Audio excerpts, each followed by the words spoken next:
더라고요. 우리 자매들이 부를 때 CD인 줄 알았더니 우리 전사님하고 집사님이 부르실 때는 CD가 아니었구나 생각이 되었습니다. 개인적으로 우리 동경연합 장로교회 오면은 다른 교회 온 것 같지 않은 마음을 갖게 됩니다. 그것은 여러 번 와서 그런 부분들이 있기도 하고, 또 우리 김웅수 목사님 또 사모님과, 사모님은 사모 모임에서 저희 집사람과, 또 목사님은 또 기도 모임에서 같이 교제하고 나누기도 하기 때문에 좀 더 저에게는 제가 섬기는 교회 같은 그런 심정으로 방문하게 됩니다. 또 몇 번 뵀던 분들도 계시니까 더 반갑고 더 마음이 또 편안한 것 같습니다. 오늘 여러분들과 함께 만나 뵙게 돼서 너무 반갑고 감사하고 그렇습니다. 아까 우리 사회는 안준사님이 말씀하셨죠. 한국적으로 너무나 안타까운 마음이 있어서 요즘 분위기가 조금 무겁습니다. 어떻게 보면 이럴 때일수록 우리가 시야를 다른 곳으로 좀 생각해야 되는데 그런 쪽이 아니라 늘 이분법적으로 생각하는 부분들이 있는 것 같습니다. 그러니까는 잘난 사람, 못난 사람, 잘했느니 못했느니 그런 쪽으로는 보는데 그런 것을 좀 우리가 떠나서 과연 우리가 바라봐야 될 시각이 어떤 것인가를 다시 한번 생각해보는, 그래서 정말 우리의 지금 기본을 가져야 되는데 그 기본이 무엇인가 한번 돌이켜볼 수 있는 그런 기회로 삼았으면 좋겠다 하는 마음을 갖게 됩니다. 그래서 말씀을 준비하면서 그런 부분을 좀 생각했으면 좋겠다 하는 마음이 들었습니다. 과연 이 시점에서 우리가 무엇을 바라봐야 되고 무엇을 생각해야 되는가, 우리가 어떻게 행동하고 어떻게 나아가야 될 것인가, 그런 부분을 한번 고민해 봤으면 좋겠다 싶습니다. 말씀 들으면서 이야기 한 가지를 좀 소개하고 시작했으면 좋겠습니다. 어느 부부가 주유소에 기름을 넣으러 들어갔습니다. 주원을 불러서 기름을 넣는 중에 주유소 직원이 주유를 하면서 앞에 유리창을 깨끗이 닦아줍니다. 기름이 이제 다 들어가고 주유소 직원이 다 끝났습니다라고 얘기했더니 남자분이 그렇게 얘기를 합니다. 보니까 앞에 유리창이 깨끗하지 않습니다. 다시 한번 닦아주십시오. 직원이 네, 그리고 다시 한번 유리창에 다가갑니다. 그래서 혹시나 자기가 놓치고 제대로 닦지 않은 부분이 있나 싶어서 다시 한번 열심히 닦습니다. 다 닦고 나서 다시 얘기합니다. 다 끝났습니다. 그랬더니 그 남자가 다시 얘기를 합니다. 아니, 당신 도대체 창문을 어떻게 닦는 것입니까? 아직도 지저분한 부분이 있는 것이 아닙니까? 라고 호통을 칩니다. 그러자 옆에 있던 부인이 얘기합니다. 여보, 잠깐만요. 그러더니 그 남자가 쓰고 있던 안경을 빼내가지고 휴지로 닦습니다. 그리고 다시 남편에게 그 안경을 씌워줍니다. 그제서야 그 남자가 창문을 봤더니 너무나 깨끗하게 되어 있더라는 것입니다.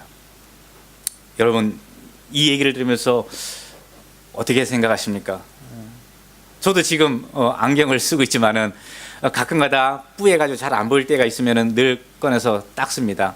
그런데 이 안경만이 아니라 우리의 시야도, 우리의 눈도 때로는 덮여 있지 않는가? 때로는 수건으로 덮여 있을 수 있고요. 때로는 이렇게 깨끗하지 못한 안경이 덮여서 우리가 정작 봐야 될 것을 못 보고 있는 것이 아닌가, 그렇게 생각을 해봅니다. 우리의 삶도 마찬가지가 아닌가 생각합니다. 우리의 삶에 있어서 여러 가지 많은 문제점을 접하게 되죠. 그때 우리는 어떻게 생각하고 어떻게 반응하고 어떻게 태도를 취합니까? 어떻게 부정적으로만 생각하십니까? 아니면 그것을 나에게 주시는 또 다른 사인으로, 메시지로 받아들여서 반응을 하십니까? 우리의 결국은 답은 한 가지밖에 없는 것 같습니다. 한국도 그렇고 일본의 경제로 인해서 많은 어려움들이 있죠. 우리 선교사님들, 목회자들이 모였을 때 늘 하는 기도가 있습니다. 하나님, 우리 교회 성도님들의 하는 일터 사업장을 축복해 주셔서 그리 정말로 이 땅 가운데서 하나님 일을 아름답게 감당할 수 있도록 주님 도와주십시오. 그 기도를 합니다. 왜요? 힘들어하는 모습을 알잖아요. 동일한 마음 같아요. 그런데 우리가 거기에만 시선을 두면은 더 힘들 수밖에 없는 것 같아요. 힘들 때 힘들다 그러면은 점점 어려움에 힘듦의 나락으로 가는 것 같아요. 근데 거기서 우리가 시선을 조금만 바꿔서 그때 우리가 세상에 눈에 보이는 것만 보지 아니하고 하나님을 바라보고 주님을 바라보고 주님이 답입니다. 주님이 길입니다. 말씀하셨잖아요. 내가 길이라고, 내가 진리라고, 내가 답이라고 주님 우리에게 말씀해 주셨잖아요. 그 말씀을 다시 한번 되새기는 겁니다. 다시 묵상하는 겁니다. 그러면은 우리가 보지 못했던 정말로 새로운 것들을, 밝은 것들을, 진리를 보게 되지 않을까, 그렇게 생각을 해봅니다. 우리가 많이 듣고 접합니다. 여러분들도 생각해 봤을 것입니다. 과연 내 삶의 목적이 무엇인가? 인생의 목적이 무엇인가? 한번 좀 다 들어보고 생각해 보셨잖아요. 여러분 인생의 목적이 무엇입니까? 왜 살아가죠? 왜 생활하죠? 내가 세운 목표를 이루는 것이 나의 인생의 목적이다. 내 가정이 든든하게 잘 살아가는 것이 인생의 삶의 목적이다. 거기서 끝나는 것은 기본인 것 같아요. 근데 우리에게 요청되는 것은 기본을 요청하는 것 같지는 않습니다. 좀 더 한 단계 올라간 그러한 과정을 원하는 것 같습니다. 그래서 성경이 우리에게 가르쳐 주는 것은 무엇인가 하면은 에베소서 2장 10절에 그렇게 말씀합니다. 우리는 그가 만드신 바라 그리스도 예수 안에서 선한 일을 위하여 지으심을 받은 자니 이 일은 하나님이 전에 예비하사 우리로 그 가운데서 행하게 하심이니라. 하나님께서 우리로 하여금 선한 일을 하도록 미리 예비하시고 만드셨다 그런 겁니다. 누구 안에서? 예수 그리스도 안에서. 우리 찬양팀이 찬양할 때 여러 가지 악기들이 동원되잖아요. 마이크도 있고 키보드, 베이스, 기타 많은 것들이 있는데 나름대로 다 목적이 있잖아요. 이 강대상도 있으니까 제가 이걸 펴놓고 성경도 펴놓기 편하고 들고 있지 않아도 되고 다 물건마다 만든 목적이 있습니다. 필요에 따라 되어 있습니다. 성경에서 말씀하는 것은 우리 역시도 여러분 한 분 한 분도 그러한 목적이 있다라고 말씀합니다. 그것이 무엇이라고요? 예수 그리스도 안에서 선한 일을 위해서 하나님이 만드셨다. 그것이 하나님이 우리에게 향한 목적이라는 것입니다. 여러분, 저보다 위에 연배분들은 훨씬 더 오랫동안 열심히 인생을 살아오셨습니다. 최선을 다해서 살아오셨습니다. 근데 많은 사람들을 올 때 그들이 인생을 열심히 산다고 해서 그들의 모든 삶이 다 잘 되는 건 아닌 것 같습니다. 그래서 빌립보서 2장 13절에 이렇게 말씀합니다.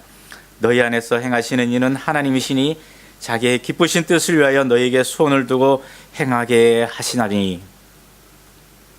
이 말씀이 무엇입니까? 하나님께서 하나님의 기쁘신 뜻을 위해서 부르신 우리에게 소원을 갖고 계시다는 것입니다. 그것이 무엇인가 하면은 하나님의 비전이라는 것입니다. 오늘 말씀의 제목이 비전과 방법인데 좀 더 늘리면은 하나님의 비전, 하나님의 방법이 무엇인가 하는 것입니다. 결국 하나님의 비전과 하나님의 방법은 여러분 한 분 한 분에게 다 동일하게 적용되는 내용입니다.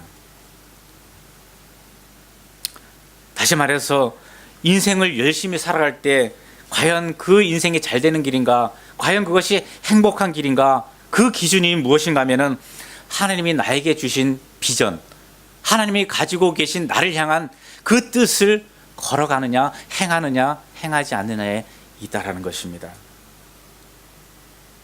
그것을 행할 때 그 길이 우리가 잘 걸어가는 길이라는 말씀입니다. 그래서 저는 하나님의 비전을 우리 인생의 목적이라고 말씀드리고 싶습니다. 찬양에 그런 가사가 있죠. 자녀들은 이해할 것이요 청년들은 환상을 보며 아비들은 뭐래요? 꿈을 꾼다고. 그것들이 이루어지는 시점이 어떤 시점이에요? 어떤 시점입니까? 예? 네.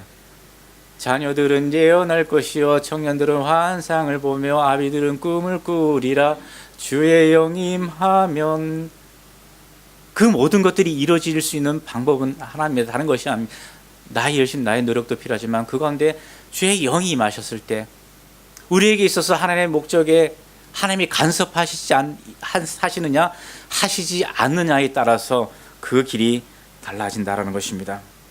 즉 우리의 생각하는 비전은 내가 결정하는 것이 아니라 내가 세워서 내가 만들어가는 것이 아니라 하나님께서 주시는 것을 갖고 가느냐 아니냐에 따라는 것입니다. 여전히 나의 생각에 사로잡혀서 나의 노력으로 이루겠다라는 생각을 가진 사람들은 하나님이 나에게 주시는 비전, 그 꿈을 볼 수 없다라고 생각합니다.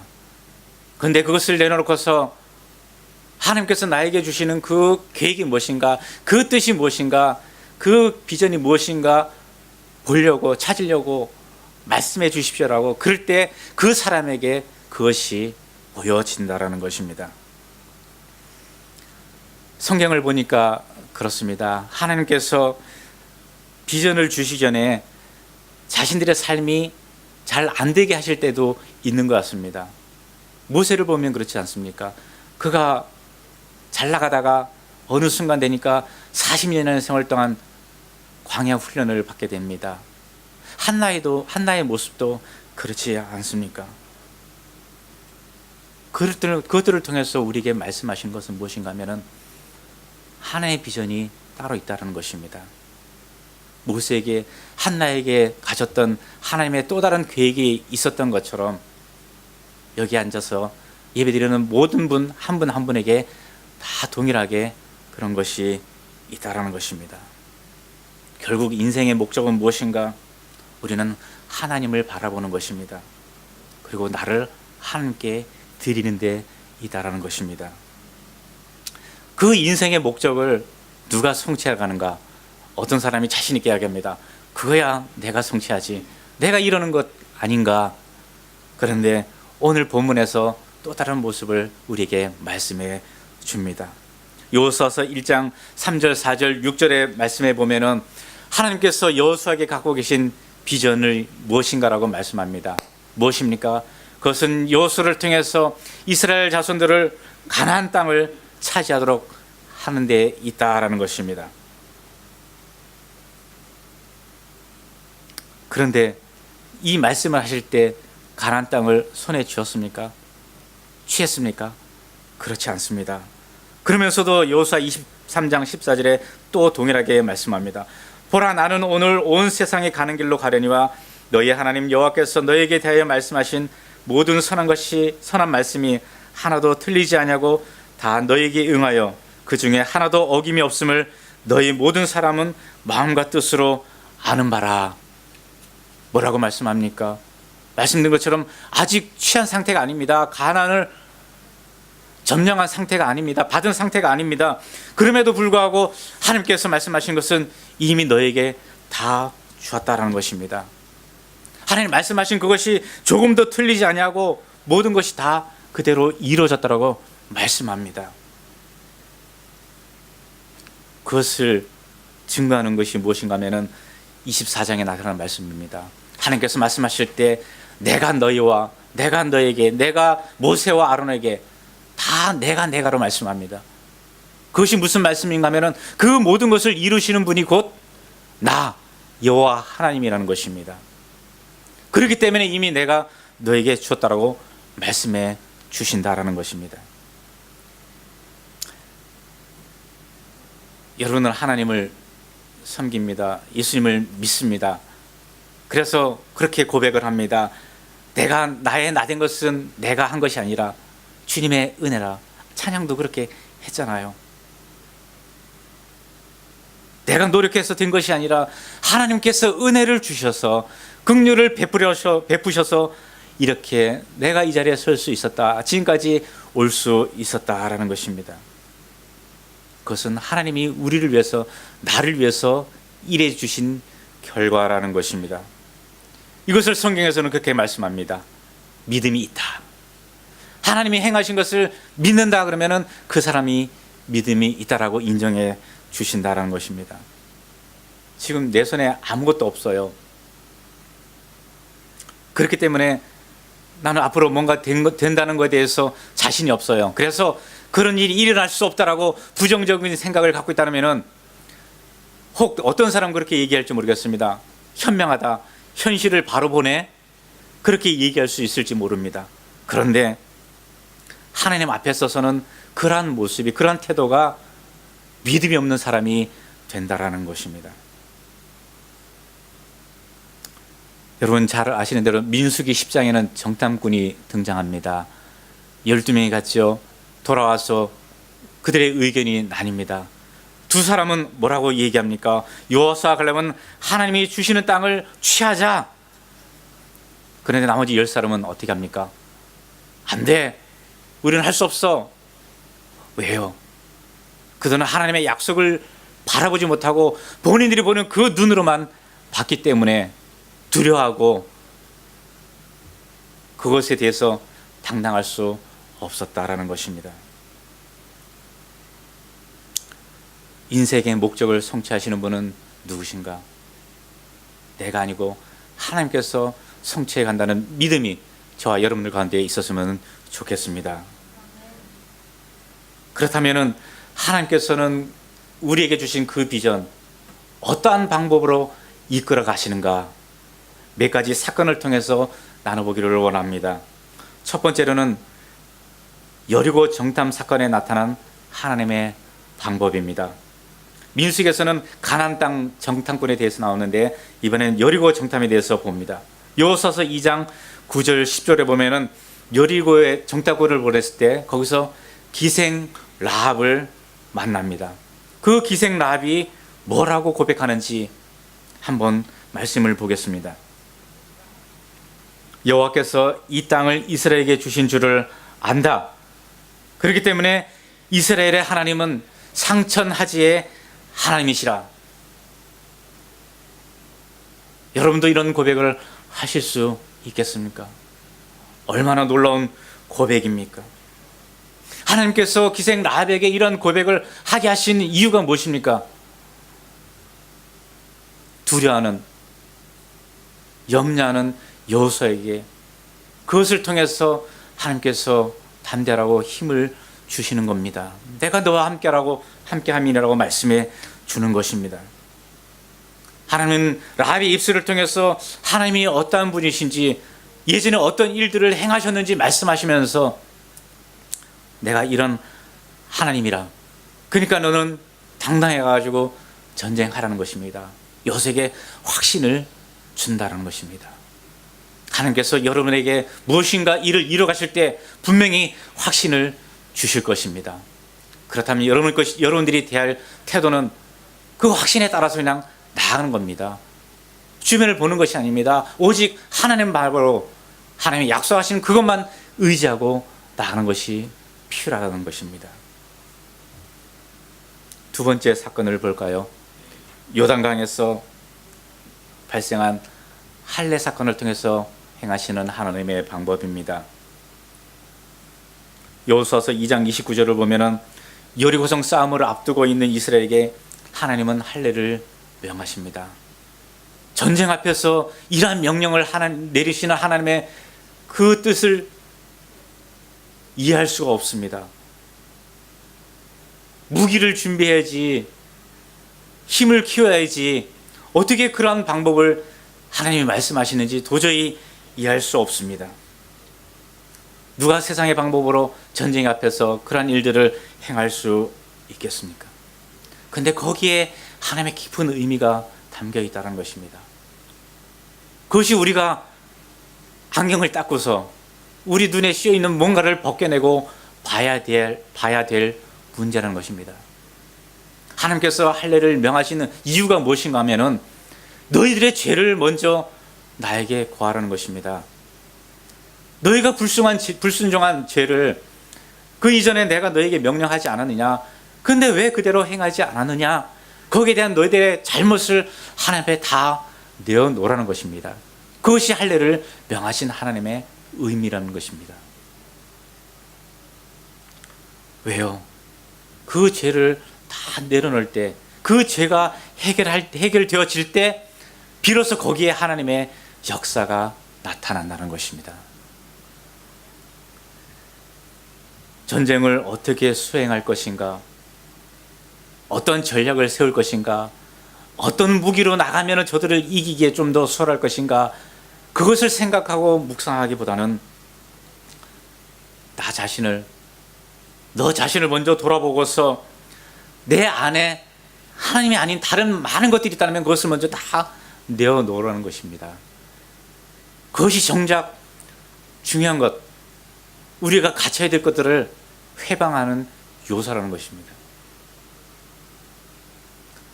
저나 여러분들은 누구에게 붙잡혀 있습니까? 예수 그리스도의 가시팔에 붙잡혀 있는 사람들입니다. 그 팔에 계속 붙잡혀 있으려면은, 나를 대신해서 주님께서 싸워 주시려면은, 그 싸움에서 내가 해야 할 일은 무엇인가 하면은, 앞에서 말씀드린 것처럼 전쟁에 필요한 모든 것들을 준비하는 그것이 아니라 나 자신을 돌아보고 내가 하나님 앞에서 어떠한 모습으로 나아가야 될 것인가, 나 스스로를 좀 더 성결하게 다듬을 하는 데 있다라는 것입니다. 할례를 행한 곳이 어디입니까? 길갈이라는 것입니다. 길갈의 의미가 무엇입니까? 굴러간다는 것입니다. 이스라엘 백성이 그것을 승리를 위해서 애굽의 수치를 굴러가게 한다는 그러한 의미를 갖고 있는 지역입니다. 요한서서 5장 9절의 말씀처럼 죄를 제거하고 성결하게 있으면 하나님이 세상으로부터 당할 모든 수치를 우리로부터 다 제거하여 주신다라고 약속하고 있다는 것입니다. 저는 우리 찬양팀 정말로 격려 박수 보내드리고 싶습니다. 매주 시간을 들여서 먼저 나와서 여러 가지 준비합니다. 예배 끝나면 또 연습을 해야지요. 그런데 우리 찬양팀에게도 좀 먼저 생각해야 될 부분이 있다고 말씀드리고 싶습니다. 그것은 무엇인가 하면은, 우리 찬양팀 한 분 한 분이 하나님 앞에 어떤 모습으로 서서 그 찬양을 연습하고 또 예배를 위해서 앞에 서서 찬양을 이끌어가고 있는가. 과연 내가 여기서 찬양팀 서 있는 그 자체로서 만족하고 그것을 우선시하는가. 하나님 정말로 함께 드리는 우리 모든 공동체 한 분 한 분을 진심으로 그리스도의 마음으로 사랑하면서 섬기면서 한 목소리로 하나님을 찬양하기를 원하는가. 나의 삶에 전적으로 주님을 먼저 신뢰하고 그 예수님으로 만족하며 나아가고 있는가. 나에게 이 세상 가운데서 이기심을 주시는 이는 오직 한 분 예수 그리스도를 믿고 날마다 그렇게 고백하며 나아가고 있는가. 그것이 우리 가운데 없다면은 정말로 안타까운 모습이 아닌가 생각합니다. 그러한 모습이, 그런 생각들이 저와 여러분들 가운데 늘 있어지기를 소원합니다. 세 번째, 여리고성 전투 사건에 나타나는 하나님의 방법입니다. 요서서 6장 3절 5절에 보면은 하나님은 난공불락의 요새를 공격할 방법을 말씀해 주셨습니다. 아시지요? 6일간은 그 여리고성을 매일 한 바퀴 도는 겁니다. 마지막 날은, 7째 날은 7바퀴를 돌게 말씀하셨습니다. 우리 상식적으로 이해가 안 됩니다. 앞에 사건들도 그렇지만 이건 역시도, 아니 견고해서 도저히 뚫을 수 없는 그 성을 도는 걸로 해결될 수 있을 것인가. 여러분 상식적으로 일반적으로 그걸 볼 때 이해가 되나요? 저는 도저히 이해가 안 됩니다. 그런데 하나님께서 그렇게 말씀합니다. 거기에 하나님의 놀라운 비밀이 있습니다. 그것은 무엇인가 하면은, 하나님께서 하나님의 명령하신 것을 듣는 자들이 믿느냐 믿지 않느냐. 하나님의 그 명령에는 믿음이 요구된다는 것입니다. 하나님이 우리에게 말씀하실 때는 단순히 흘려보내는 것이 아닙니다.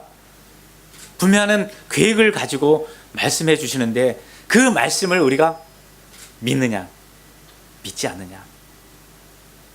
한 단어 차이인데 그 차이가 엄청난 결과를 우리에게 보여줍니다. 만약 이스라엘 백성들이 하나님의 그 명령을 믿지 않고 그걸 순종하지 않았다면 그런 역사가 일어날 수 있을까요? 절대로 없었다고 생각이 됩니다.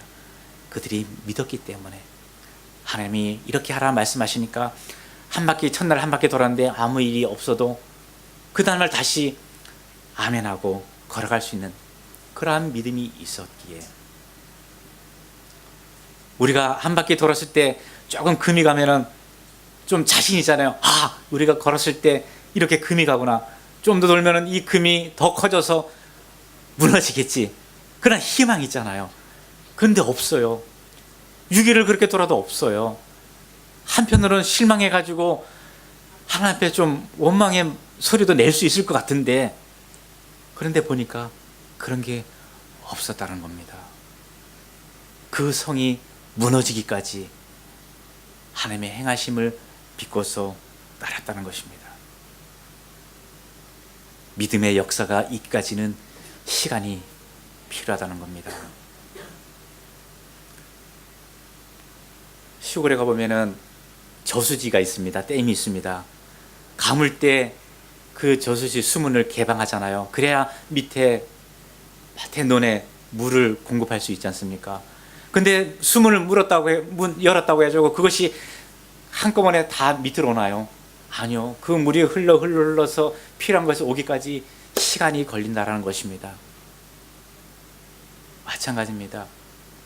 우리가 하나님 앞에 간구하는 것들이 있잖아요. 기도의 소원들이 있잖아요. 거기에도 시간이 필요하는 것 아시잖아요. 하나님의 때가 있다는 것 아시잖아요. 그런데 때로는 그것이 힘들어요. 당장 나타났으면 좋겠어요. 우리가 얼마나 간절히 기도하고 소망합니까? 하나님, 그 배에 갇혀있던 한 사람 한 영혼 구원되기를 원합니다. 얼마나 간절히 기도했어요.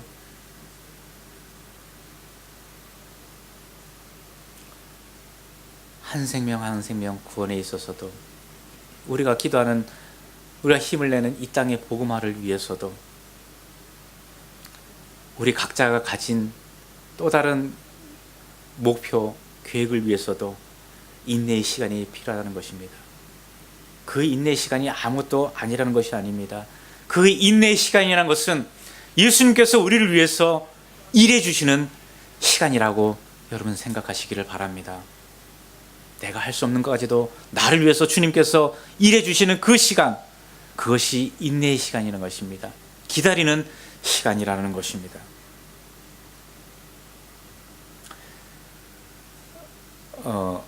남북 전쟁 때 이야기 하나 드리겠습니다.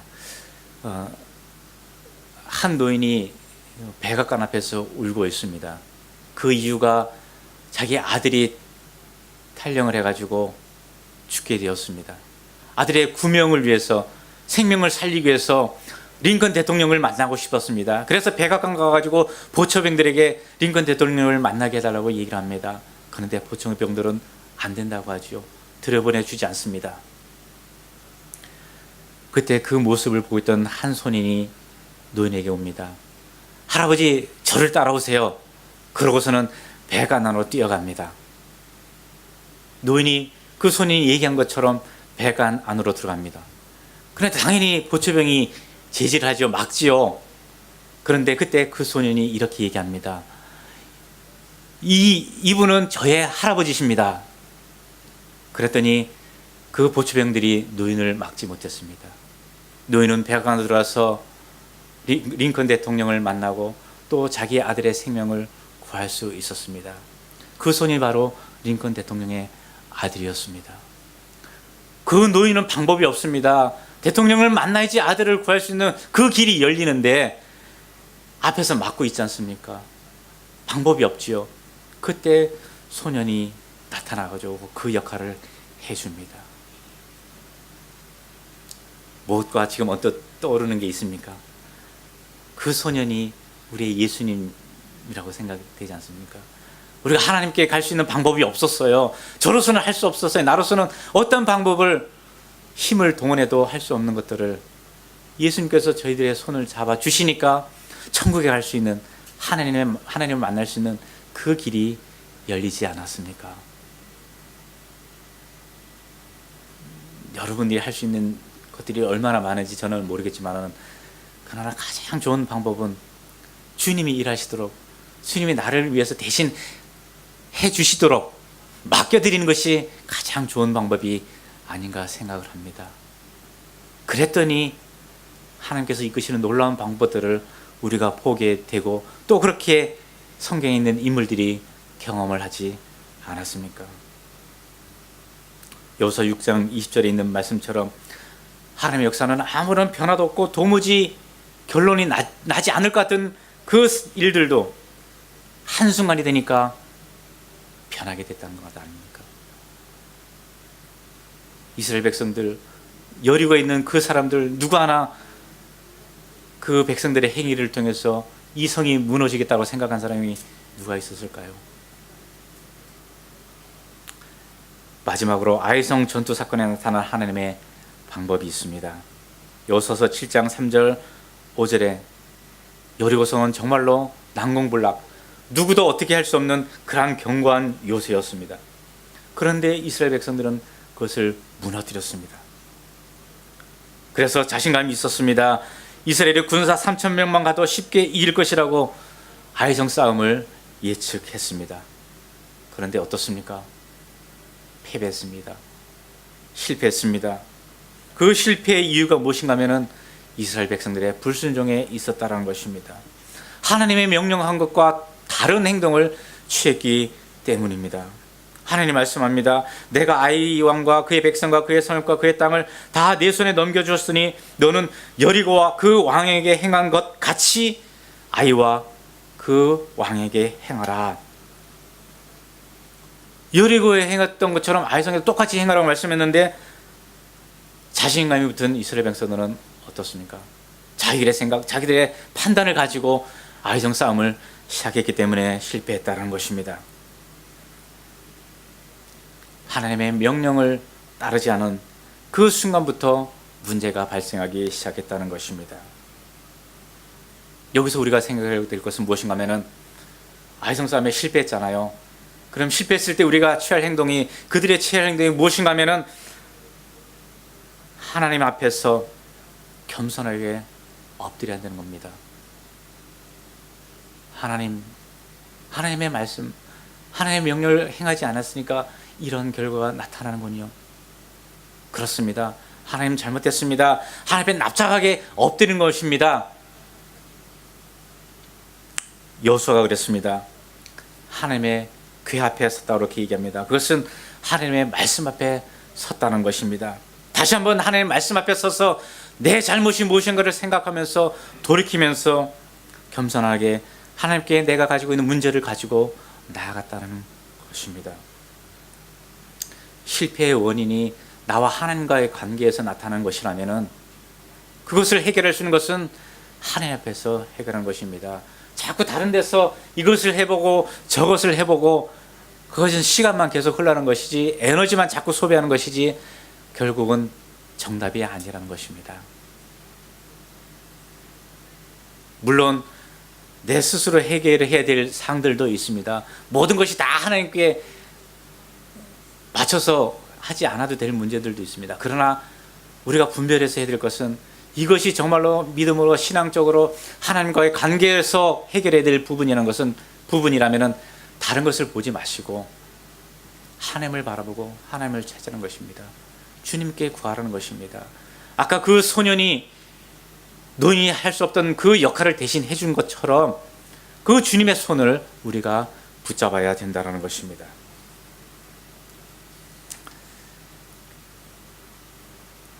하나님은 전투하는 방법까지 우리에게 알려주셨습니다.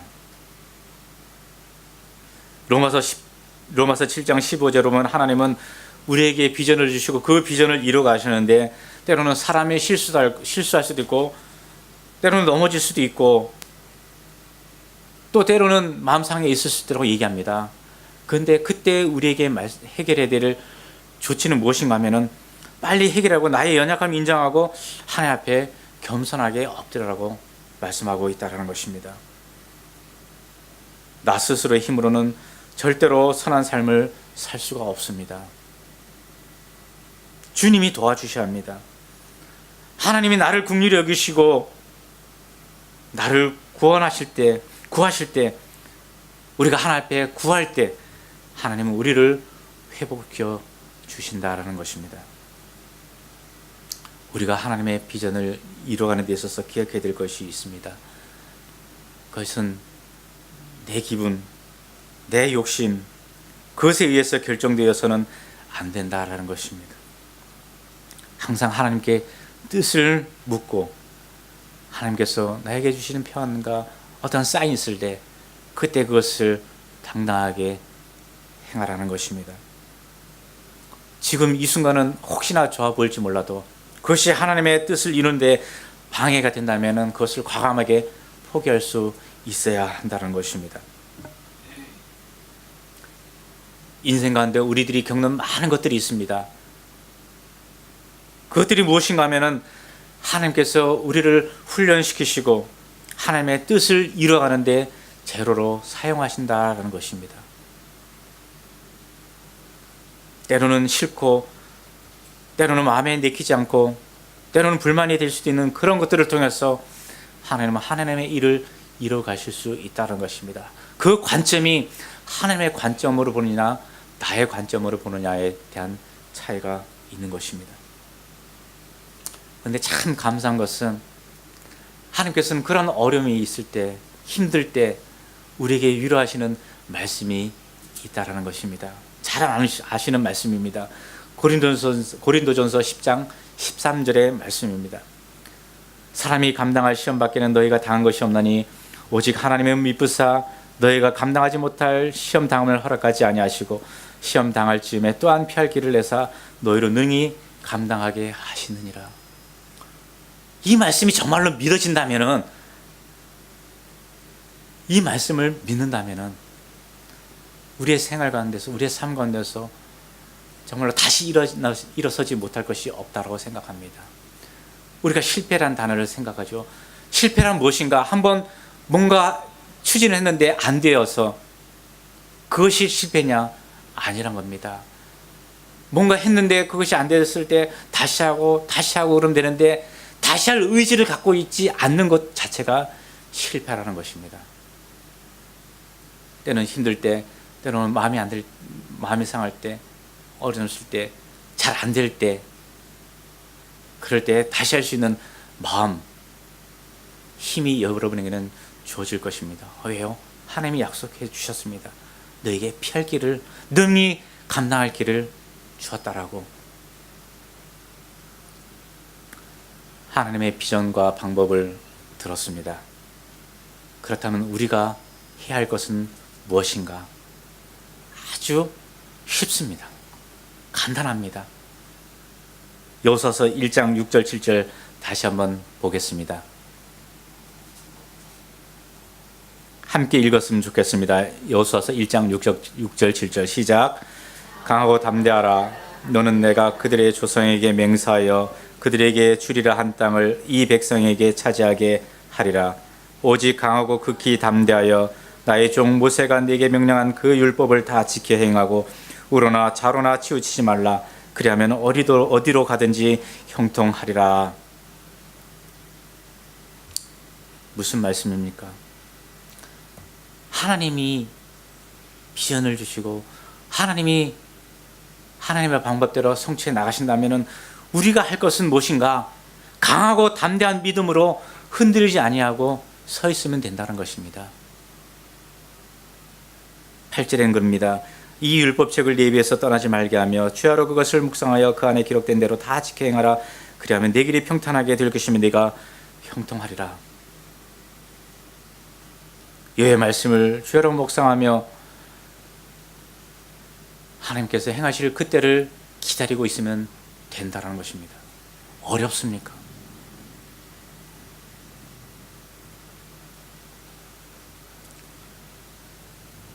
우리가 말씀 붙들고 흔들림 없이 주의 뜻을 세우고 있으면 주님께서 나를 위해서, 여러분 각자 한 분 한 분을 위해서 일해 주시나라고 말씀합니다. 다시 한번 힘을 내고 일어섰으면 좋겠습니다. 우리 동경연합 장로교회 그리고 여러분 한 분 한 분이 새로운 인생의 믿음의 전환점의 시기로 보냈으면 좋겠습니다. 나와 함께 하시고